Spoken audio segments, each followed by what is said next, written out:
अस्सलामुअलैकुम जी, कैसे हैं आप सब। उम्मीद है कि सब ठीक होंगे। अल्हम्दुलिल्लाह मैं भी ठीक हूँ। और आज हम बनाएंगे जी आम की चटनी, जो कि बहुत ज़्यादा मज़े की होती है, कच्चे आम की चटनी।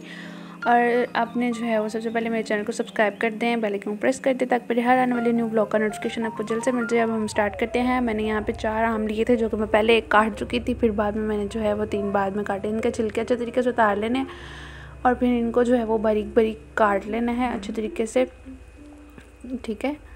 चॉप कर लेना है, मतलब इसको अच्छे तरीके से काट लेना है। और फुल कच्चे आम लेने हैं, पक्के नहीं लेने। यहाँ पे थोड़े से जो है ना मतलब एक आम जो था वो पक गया था, लेकिन फिर भी मैंने उसको ऐड कर लिया। और फुल जो कच्चे होते हैं ना, मतलब वो वाले आम हमने इसमें इस्तेमाल करने हैं। यहाँ पर मैंने अपनी इंस्टा की आईडी मेंशन की, उसको जाकर जल्दी से फॉलो कर ले।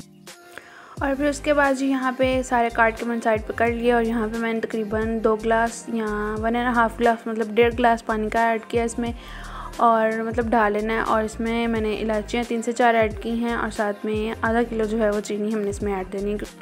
और इसमें जो है हमने इसमें ऐड करनी है ब्लैक पेपर, और साथ में एक चुटकी जो है वो नमक की, ठीक है। इसको एक बॉयल आने तक पकाना है। और फिर इसमें जब 1 से 2 बॉयल आ जाए, फिर इसमें हमने जो है वो आम ऐड कर देने हैं। और इसको बिल्कुल जो है वो नॉर्मल आंच रख के पकाना है ताकि ये नीचे जल ना जाए सही है। और साथ साथ इसको हिलाते जाना। जब इसके अंदर थिक सी फॉर्म आ जाएगी, मतलब क्या कहते हैं उसको, एक तार सी बननी स्टार्ट हो जाएगी ना, तब हमने इसका जो फ्लेम बंद कर देना। यहाँ पे ये देखिए जी तैयार हो चुकी है। और आप भी जो ट्राई करिएगा।